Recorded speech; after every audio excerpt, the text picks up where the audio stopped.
Bonjour, on est à Piopolis, près du lac Mégantic. À l'hébergement aux 5 sens. On est dans une yourte. Une yourte authentique.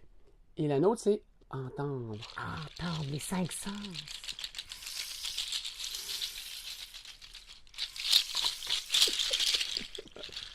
Capsule numéro 71.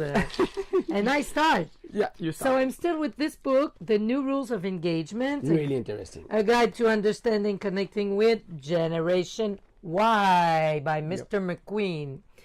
Now I'll talk about communication. Okay. Gen Y says, why use 148 words when I can use only 64?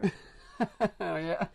So we know how they text and all this abbreviation that we don't understand half of them.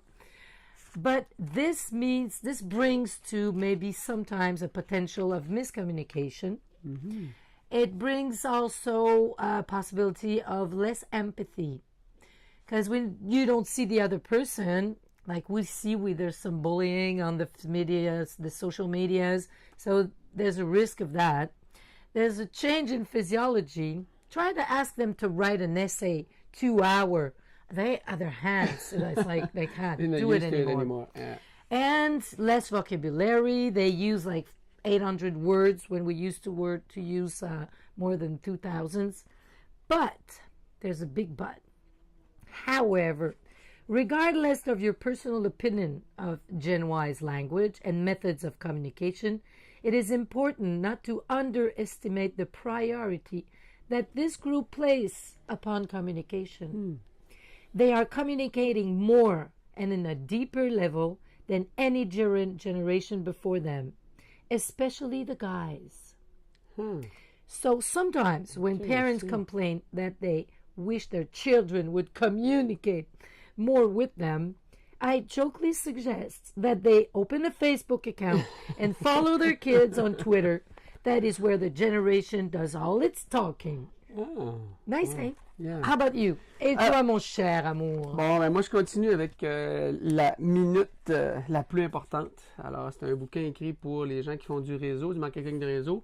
Et je vois que ça s'applique à d'autres domaines aussi, parce que ce matin, ma lecture, c'est de différencier un prospect, un apprenti, d'un mentor.